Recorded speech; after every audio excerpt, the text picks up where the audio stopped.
Okay, so let us start with today's session. We are into second lecture of oscillations.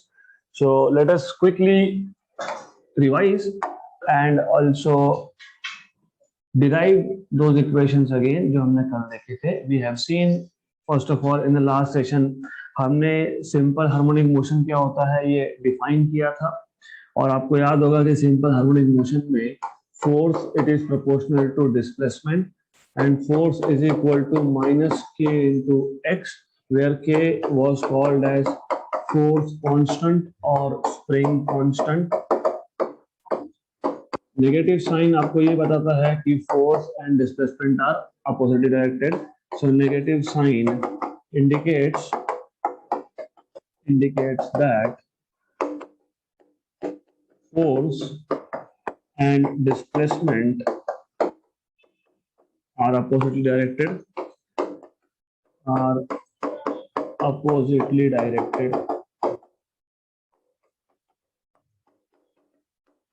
Alright, then equation number 1. But as you know, the force is equal to mass into acceleration. Equation number 2.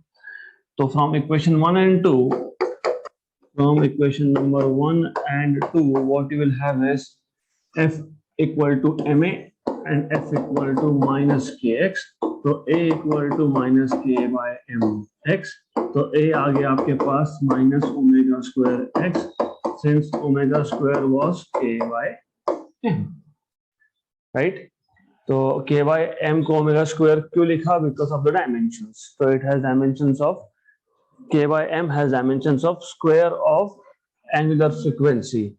Okay, so then at this point from equation number 1 and equation number 3 हम लोगों ने simple harmonic motion को define किया था in terms of force and acceleration. So if the object performing motion has acceleration which is directly proportional to displacement but is in the opposite direction of the displacement, then such a motion was called as simple harmonic motion, right? तो यहाँ तक हमारा basic start हुआ है. So we are into just basic equations.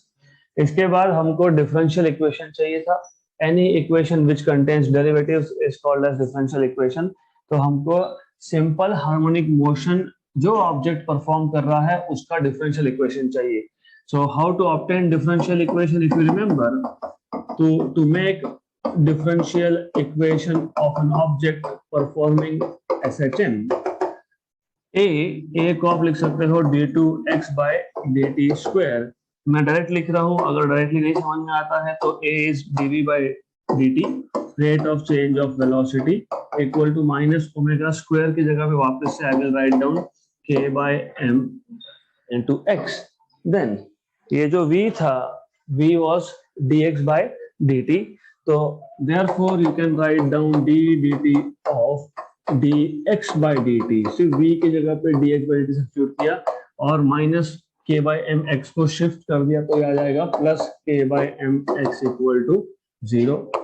Therefore we will have d2x by dt square plus k by m x equal to 0. So this is differential equation of simple harmonic motion. या फिर आप m से multiply कर लो तो आपको मिल जाएगा m d2x by dt square plus kx equal to 0. So these equations are called as differential equations of linear simple harmonic motion. Then what we want to do is हमें equations चाहिए अब acceleration के. So what we want to find out what is acceleration A, velocity V and displacement x of a particle performing SHM, particle performing simple harmonic motion, right? तो हमने already start किया है. We have already seen equation for acceleration. So now you already know कि this is equation of acceleration. But while writing on an exam, याद रखना you always have to start with differential equation. Even तो आपको पता है, yes, acceleration is minus omega square x, क्योंकि हमने ही derive किया। बट अगर एग्जाम में क्वेश्चन आता है, right a note on acceleration, velocity and displacement of a particle performing SHM or derive an expression for acceleration. तो हमेशा start करना by saying we know that the differential equation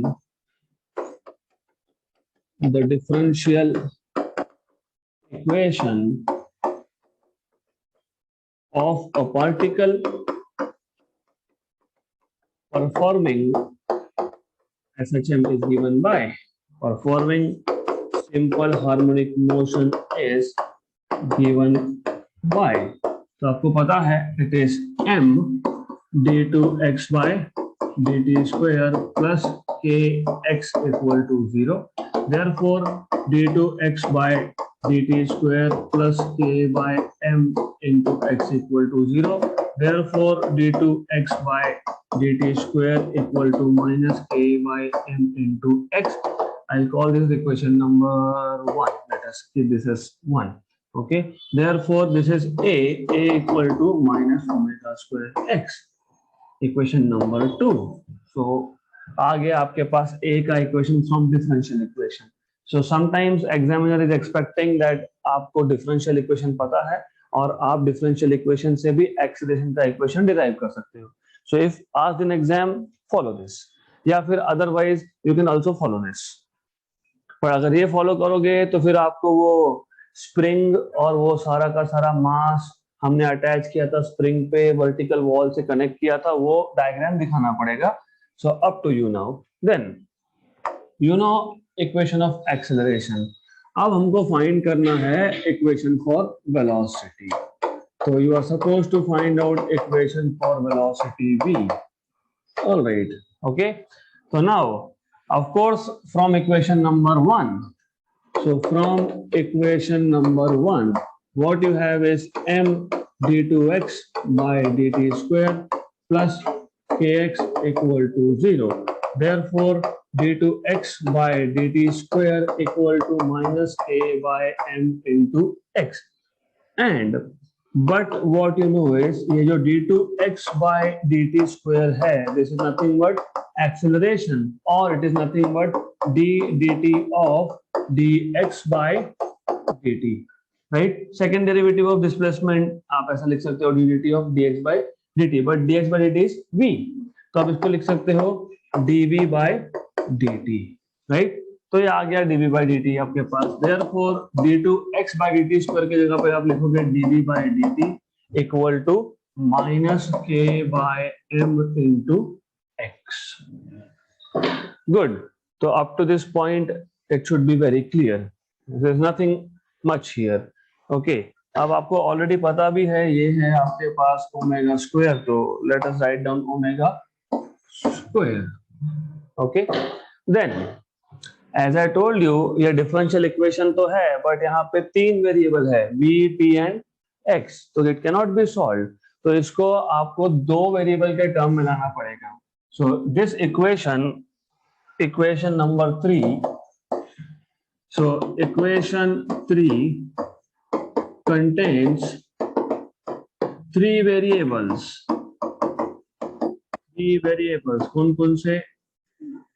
एक है v, एक है t और एक है x. It contains 3 variables v, t and x, and hence it cannot be solved. Okay, and therefore you can write dv by dt as, but dv by dt equal to dv और यहाँ पे dt, यहाँ पे आपने dx और dx कर दिया adjust. तो dv by dt को सिर्फ मैंने dv by dx into dx by dt लिखा है. This is chain rule of differentiation. Okay, तो ये dv by dx को ऐसे रखो, but dx by dt was v, तो ये आ गया आपके पास dv by dx into v. तो ये जो dv by dt है, which turns out to be dv by dx into v, इसको इक्वेशन नंबर 3 में सब्स्टिट्यूट करोगे, right? So therefore from equation 3 and let us say 4, from equation 3 and 4 you will have वहां पे dv by dt की जगह पे लिखोगे dv by dx into v, तो ये आ जाएगा dv by dx into v equal to minus omega square x। अब ये जो है ये डिफरेंशियल इक्वेशन है वेरिएबल सेपरेबल फॉर्म में। एक तो दो ही वेरिएबल है v एंड x, दूसरा वेरिएबल्स को भी सेपरेट कर सकते हो तो it is variable separable form. Sometimes you encounter some differential equations जिसमें you cannot separate variable. For example d dx of y square plus 2xy plus x square equal to something, I don't care what is something, 1। यहाँ पे you cannot separate variable, कर ही नहीं सकते, कैसे करोगे separate? तो you can not put x on one side and you cannot put y on the other side। पर यहाँ पे इट इज इजीली सेपरेबल क्योंकि सिर्फ dx को शिफ्ट करना है। तो ऐसे केसेस में डिफरेंशियल इक्वेशन को सॉल्व करने का एक पर्टिकुलर मेथड होता है, और वो जो केस मैंने बताया था उसको सॉल्व करने का अलग method, that is higher level mathematics, will not go into that, but at least ये बेसिक है। सो आप बोल सकते हो this equation 5 is differential equation, I'll write down complete, is differential equation of variable separable form of variable, और ये इसको नाम ही है variable separable form of variable separable form. तो ये जो वेरिएबल सेपरेबल फॉर्म आता है तो पहले वेरिएबल्स को सेपरेट करो, तो therefore you can write v dv equal to minus omega square x dx। एक बार आपने वेरिएबल्स को सेपरेट कर लिया तो next step is to integrate on the both side. ये स्टैंडर्ड मेथड है सॉल्व करने का। तो once you separated variable you have to integrate, तो integrating on both sides, so you will have integration v dv equal to integration the minus, of course, minus omega square x dx। आप directly limits भी डाल सकते हो अगर पता होंगे, तो नहीं पता होंगे तो नो इश्यूज। तो if you know limits directly put limits and solve this directly, हो जाता है वो सॉल्व। अगर नहीं पता होगा तो doesn't matter, we will see later. तो ये आ गया आपके पास v dv का इंटीग्रेशन आता है v स्क्वायर बाय 2, ओके, और लिमिट्स नहीं है तो प्लस सम कांस्टेंट, ओके, मैं लिख नहीं रहा हूं फिलहाल, क्यों समझेगा आगे। माइनस ओमेगा स्क्वायर तो कांस्टेंट था और x का यहाँ पे x dx बचेगा, तो इसका इंटीग्रेशन करेंगे। मैं दोनों इंटीग्रेशन एक साथ ही सॉल्व करने वाला हूं, सो इट्स ओके। तो ये आपको मिल जाएगा v square by 2 equal to minus omega square x square by 2 plus c। वैसे लेफ्ट हैंड साइड में एक कांस्टेंट ऑफ इंटीग्रेशन आना चाहिए, राइट हैंड साइड में और एक आना चाहिए, बट लेफ्ट हैंड साइड का कांस्टेंट को मैं राइट हैंड साइड में शिफ्ट कर दूंगा। Constant minus constant is another constant, तो दोनों की जगह पे मैंने एक सिंगल कांस्टेंट लिखा है, राइट। तो यहाँ पे भी लेफ्ट हैंड साइड पे भी कांस्टेंट था, लेकिन क्यों नहीं लिखा, क्या फर्क पड़ता है। यहाँ पे एक कांस्टेंट C1, यहाँ पे एक कांस्टेंट C2, इसको वहां शिफ्ट कर दिया, C2 minus C1, constant minus constant is another constant. तो why I will write down two constant, I don't want to write down two constant, तो मैं नहीं लिखने वाला वहां पे, okay. So this is how it is, और constant कभी भी आप इंटीग्रेट करने के बाद लिखते हो, डन। अब इश्यू ये है कि हमें चाहिए था इक्वेशन फॉर वेलोसिटी, तो यू आर रफली देयर, v आ गया इन terms of x, okay, but this constant of integration you don't no. तो इसका फाइंड करने के लिए पहले तो इसको मेंशन कर देना, where c is constant of integration, constant of integration. अब ऐसा है कि इसकी वैल्यू निकालने के लिए you have to use some information. अभी सिंपल हार्मोनिक मोशन मतलब ऑसिलेटरी मोशन, हमें क्या पता है, यू कैन से कुछ नहीं पता, yes you don't know anything, but of course you at least know कि जब वो पार्टिकल, ये मीन पोजीशन है ओ, ये एक्सट्रीम पोजीशन है, लेफ्ट एक्सट्रीम ए, ये है right extreme B, I will better use B and C for some reason. तो ये लेफ्ट एक्सट्रीम है बी और राइट एक्सट्रीम है सी। नाउ आपके पास जो पार्टिकल है जो सिंपल हार्मोनिक मोशन परफॉर्म कर रहा है, थिंक अबाउट इट, क्या होगा वो जब सी पे आएगा तो C point is the maximum displacement, right, क्योंकि motion is to and fro between B and C, तो ये बी से और लेफ्ट नहीं जा सकता और सी के राइट में नहीं जा सकता, तो this is the maximum.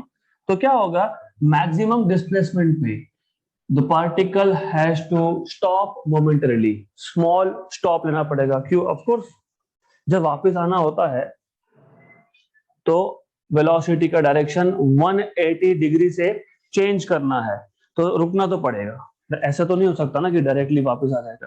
So this particle when it reaches extreme position, ये एक्सट्रीम पोजीशन राइट हो भी हो सकता है, this can also be the same. तो what is happening, by the way आपको पता होना चाहिए, दिस मैक्सिमम डिस्प्लेसमेंट को आप बोलते हो एम्पलीट्यूड। तो ये है प्लस ए, ये है माइनस ए, एम्पलीट्यूड।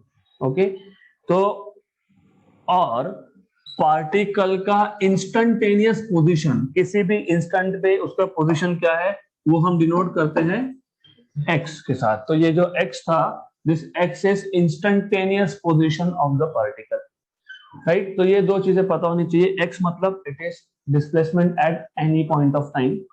दूसरा, what is happening at B and C, what is happening at B and C मतलब what is happening at x equal to plus a and x equal to minus a, what is happening, velocity is becoming zero, so उसको बोलते हैं boundary condition, क्योंकि वो boundary है, this is the boundary of the motion। okay, so to find out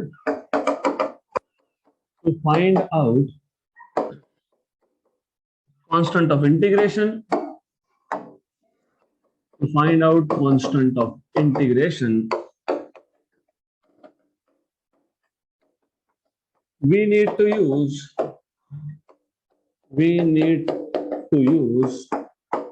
boundary conditions।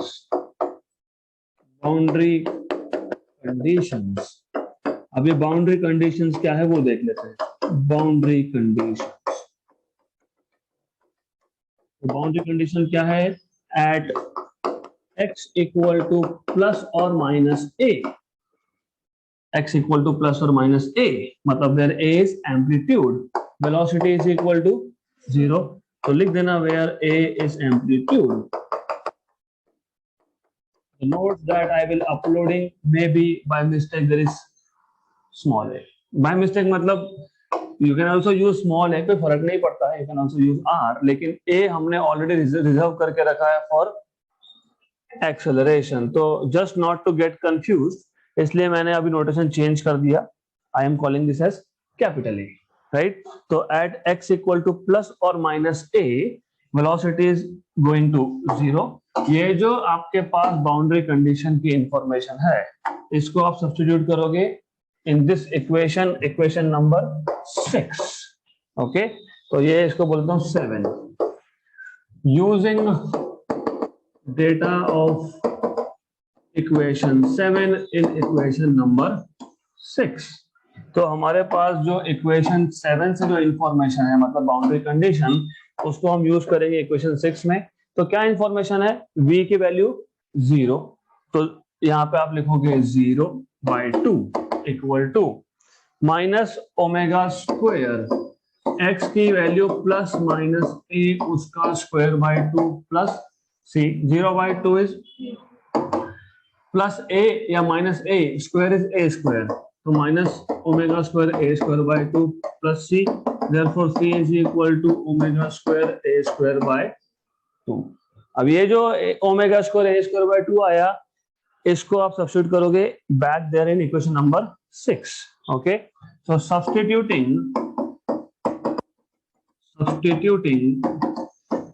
Value of c in equation number 6, you will get, अगर याद होगा तो यहाँ था v square by 2 equal to minus omega square x square by 2 plus omega square a square by 2. 2 common निकाल के cancel out, तो v square equal to omega square common पहले लिख देता हूँ a स्क्वायर को क्योंकि वो प्लस है, and then I will write down minus x square. तो v square equal to omega square into a square minus x square. ये आ गया आपका equation for square of velocity. आपको क्या चाहिए था? Velocity, right? Therefore you will write v equal to omega under root of a square minus x square, right? But if I ask you what is square root of 4, it is plus 2 or minus 2. तो plus और minus. एक चीज याद रखना physics में, always remember, ये square root लेते time you have to be little careful. अगर मेरे पास टाइम स्क्वायर इक्वल टू 4 आया तो मैं t इक्वल टू डायरेक्ट 2 लिखता हूँ, because you know time cannot be negative, right? But velocity is a vector quantity. तो vector quantity का जब स्क्वायर रूट लोगे तो प्लस और minus. Why? What it means? बहुत सिंपल सी चीज है. It means this is the path of the particle. Here you had left extreme, here you had mean, here you had right extreme, end of course you have a particle. Think about it. अगर particle move हो रहा है towards positive x direction, तो velocity is also positive, because positive displacement in the positive direction tells you the velocity is also positive.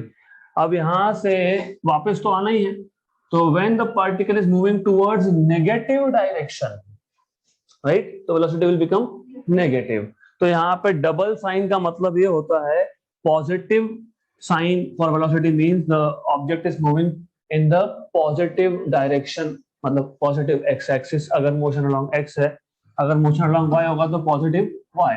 तो यहाँ पे x की जगह पे डालोगे वाई. ओके, बहुत सारे जेईई नीट के क्वेश्चन में इन टर्म्स ऑफ वाई दिया होता है. They are only trying to tell you कि instead of horizontal oscillation they are vertical oscillation. तो याद रखना, प्लस साइन का मतलब ये होता है कि particle is moving in the positive direction of x axis, and negative means it is moving along the negative direction of x-axis. So double sign indicates direction of motion. Direction of motion.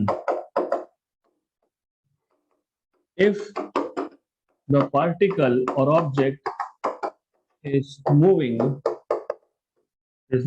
along positive x-axis, is moving along positive x-axis, then v is also positive, and if it is moving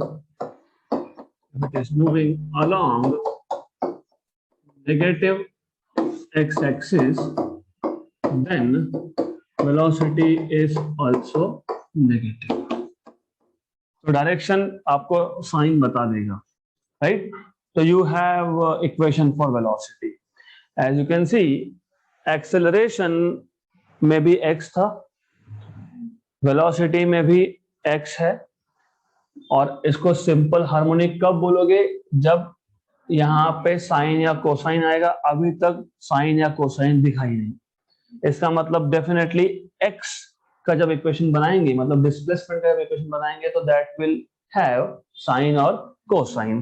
तो the next task is to find out equation for displacement. तो जो बच गया displacement, let us find out equation for displacement x.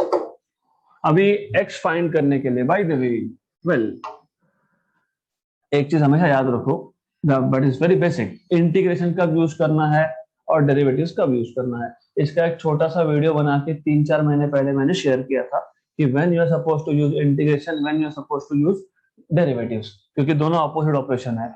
एक बार वापस बता देता हूं. अगर आपको x पता है और अगर आपको v फाइंड करना है, तो डेफिनेटली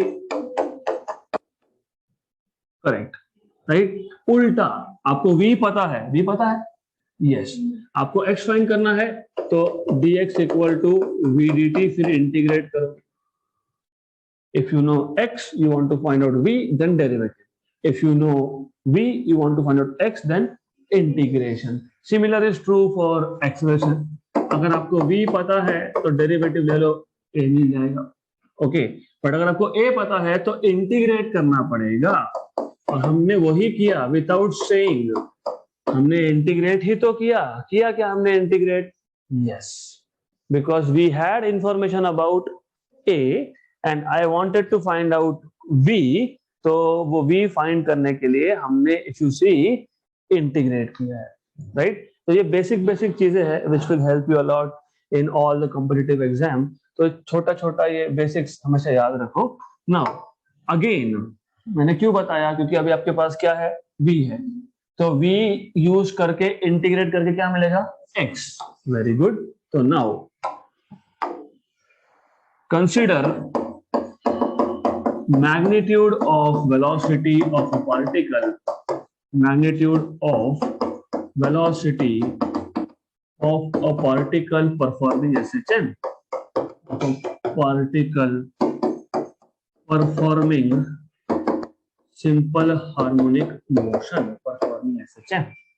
ओके, तो मैग्नीट्यूड लेना मतलब प्लस साइन लेना, नेगेटिव साइन छोड़ दो. So just taking magnitude, therefore you will have v equal to omega under root of a square minus x square. Now अगर इंटीग्रेट करना है तो सबसे पहले यहाँ पे dx dt ऐसा दिखना चाहिए. तो but as you know v is equal to dx by dt, and therefore you will have dx by dt equal to omega under root of a square minus x square.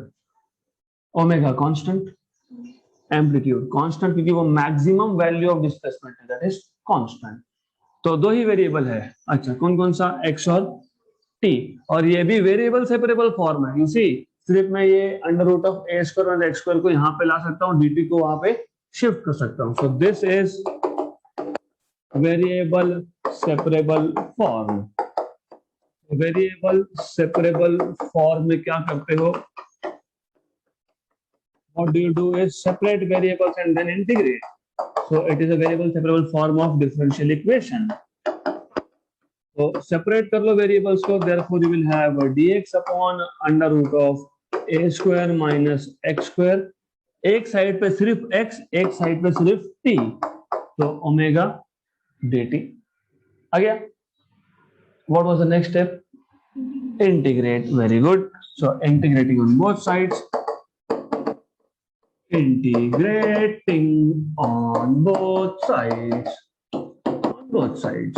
Therefore, you will have integration dx upon under root of a square minus x square equal to integration omega dt. Okay. Right. Then omega तो constant है, constant को हम integration के बाहर लिखने वाले हैं. So what you can do is, in the next step just take this integration constant out. तो इसको सिर्फ इंटीग्रेशन के बाहर लिखो.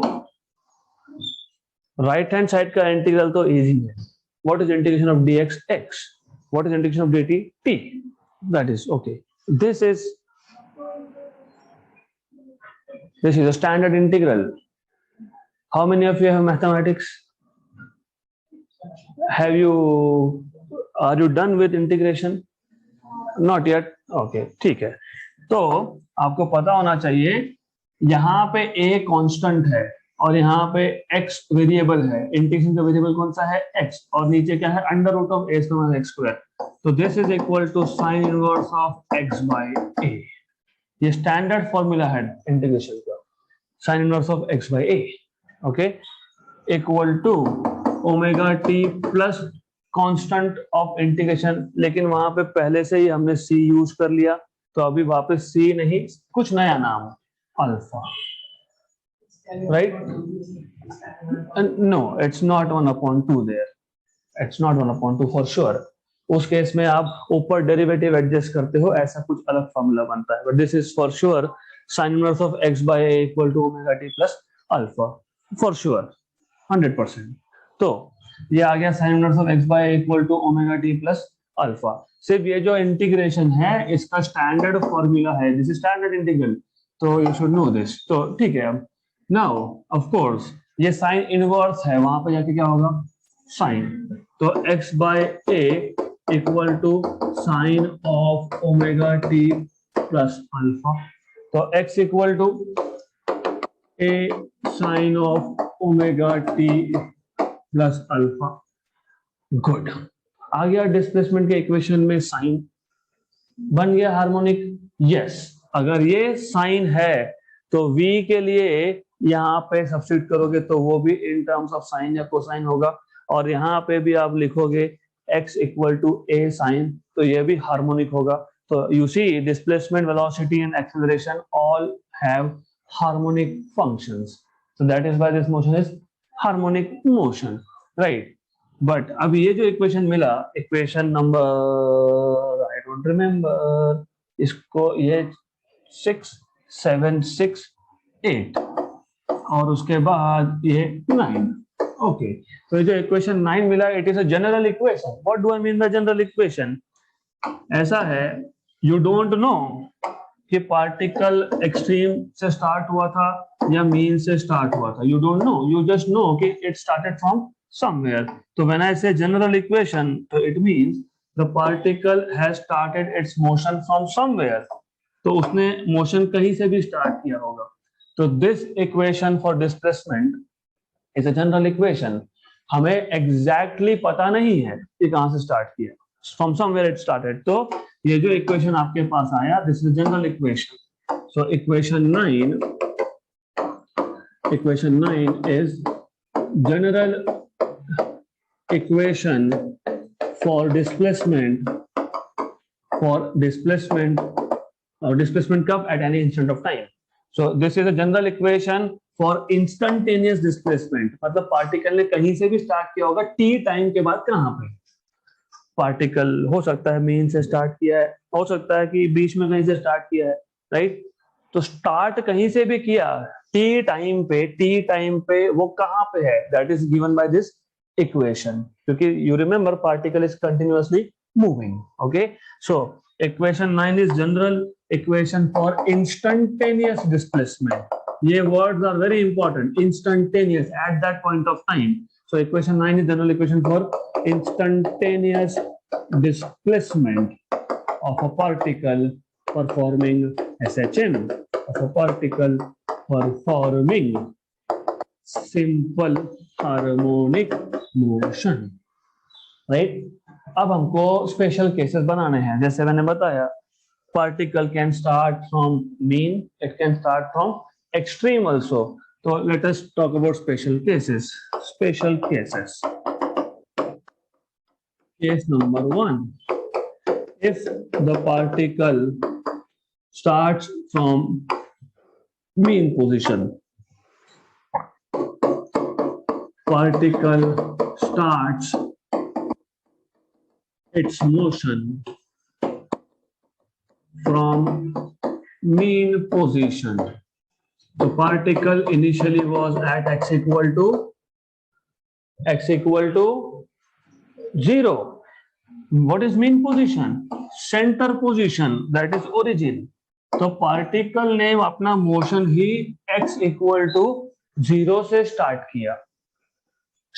किया, मतलब at t equal to 0, x equal to 0।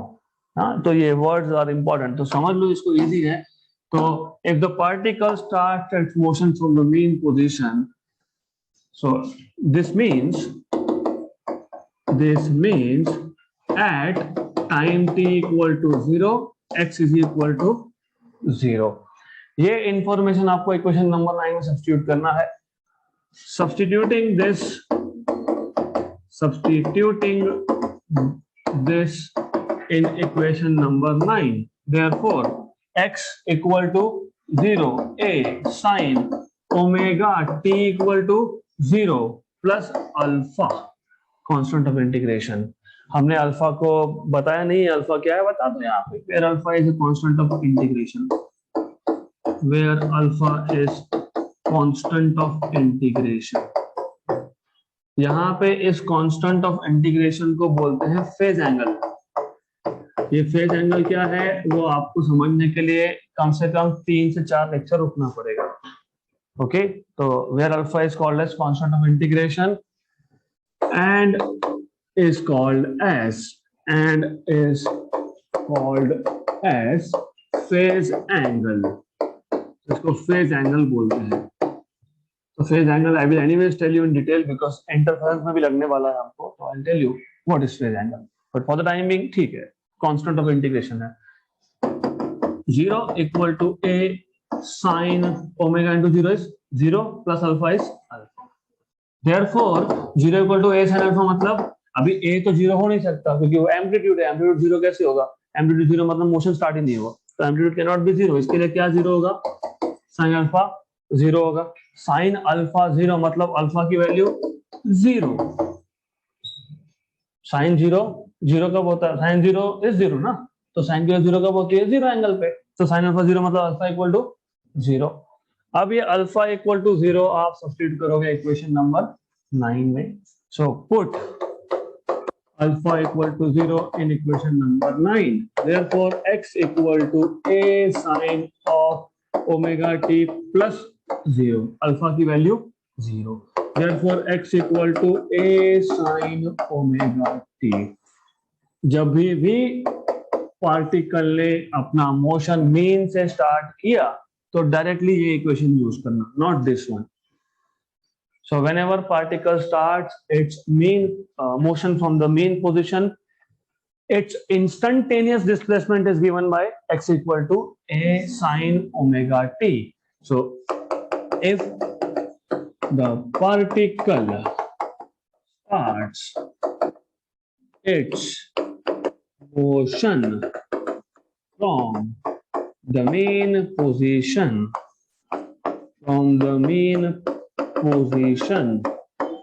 its instantaneous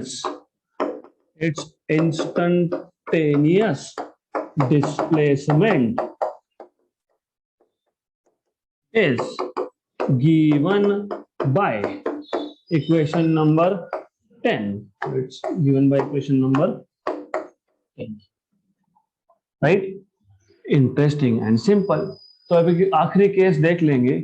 अभी हमने बोला कि पार्टिकल ने कहां से स्टार्ट किया, मीन से। यहाँ पर पार्टिकल तो एक्सट्रीम से भी स्टार्ट कर सकता था, तो particle can start from x equal to plus a और minus A.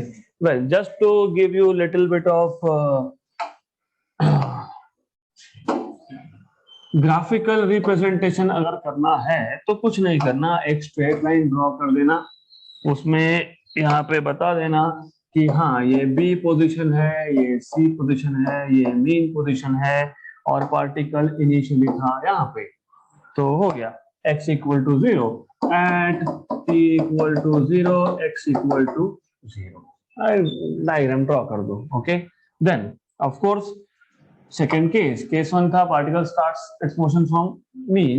Second case is particle starts its motion from extreme positions। extreme positions मतलब x इक्वल टू प्लस है और माइनस है, एक्सट्रीम पोजिशंस। ओके, तो यहाँ पे भी एक काम करो, एक डायग्राम ड्रॉ कर दो और यहाँ पे बता दो कि ये है B, ये है C, this is C, this is mean। The particle starts either from here or it starts from the other end। okay, और यहाँ पे लिख देना minus A plus A, minus A plus A, right? So this means that at t equal to 0 x is either plus a or minus a। तो ये जो information है ये जाएगा वापस से इक्वेशन नंबर 9 में, जनरल इक्वेशन में, right? Therefore using equation 9 we have we have what we have. We have, oh, pages khatam. Good. So we have, आपको याद है लेफ्ट हैंड साइड पे क्या था, x, तो plus minus a equal to a sine of omega into 0 plus alpha, ये और ये हो गया कैंसल, तो plus minus 1 equal to sine of alpha, therefore sin of alpha is either +1 or it is -1, or sin alpha is -1. If it is +1, angle is pi/2, or this is minus मतलब 3π/2. और मैंने यहाँ पे आपको अच्छे से एक बार बताया था कि साइन की वैल्यू +1 π/2 पे क्यों होती है, cos की वैल्यू +1 0 पे क्यों होती है, क्योंकि वो डेफिनेशन था x equal to cos theta and y equal to sine theta, तो वो आपको पता होना चाहिए। जिनको नहीं पता, I will tell you once again. It's very simple. By the way, you have a point, और याद रखना ये हमेशा आप यूनिट सर्कल से डिफाइन करते हो। यूनिट सर्कल मतलब सर्कल विथ रेडियस 1, अभी रेडियस आपने बता दिया, तो डेफिनेटली जो ए पॉइंट है ये हो गया 1 0, ये जो बी पॉइंट है ये हो गया 0 1, ये हो गया आपका सी पॉइंट विच इज -1 0, और डी पॉइंट आ गया 0 -1। और मैंने बताया था by definition x equal to r cos theta, but r की वैल्यू है 1 क्योंकि ये यूनिट सर्कल है, यूनिट सर्कल मतलब सर्कल विथ रेडियस वैल्यू 1, तो ये r equal to x equal to cos theta, x equal to cos theta, तो y equal to sin theta, ये डेफिनेशन है, डेफिनेशन।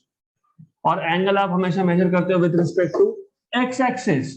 अब मुझे बताओ a पॉइंट का एंगल कितना, 0, क्योंकि वो कहां पे है, तो x इक्वल टू cos 0, लेकिन x की वैल्यू क्या है 1, तो cos 0 इक्वल टू 1।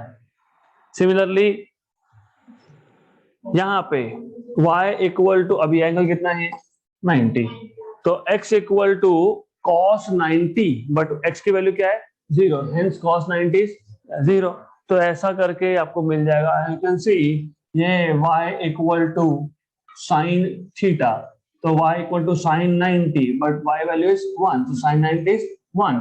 यहाँ पे ये 270 डिग्रीज मतलब 3π/2, x इज 0, तो cos of 3π/2 is 0, sin of 3π/2 is, हाँ तो ये -1, that is -1, so you should know this basics, तो ठीक है।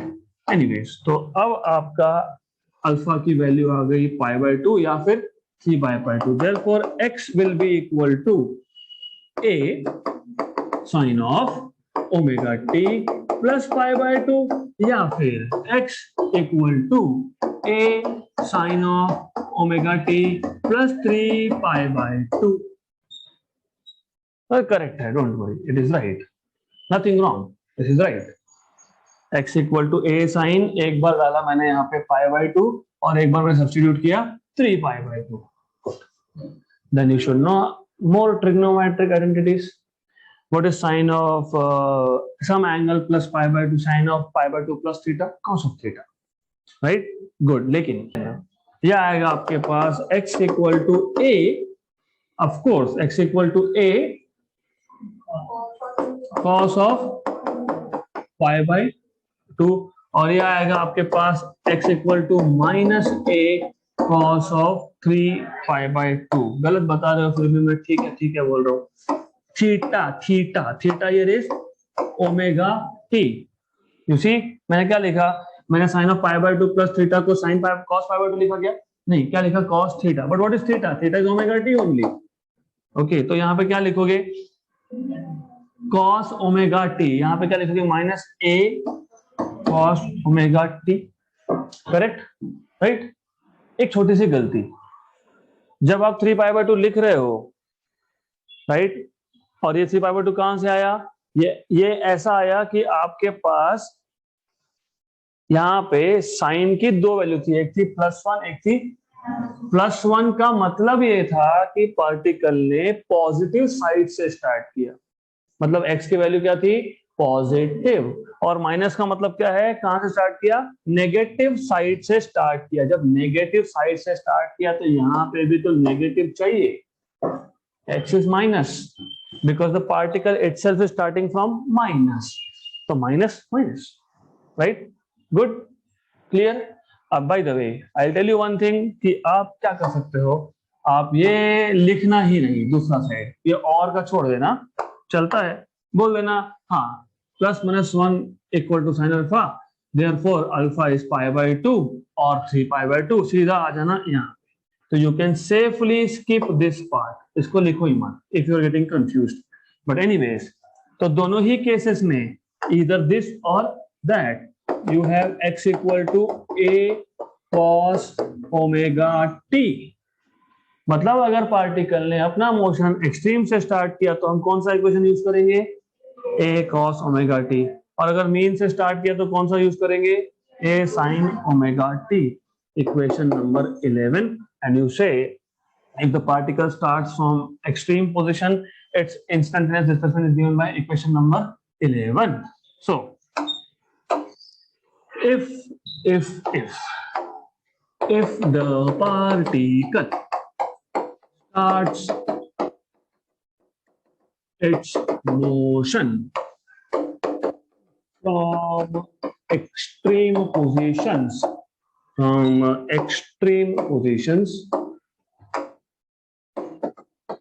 extreme positions, then its instantaneous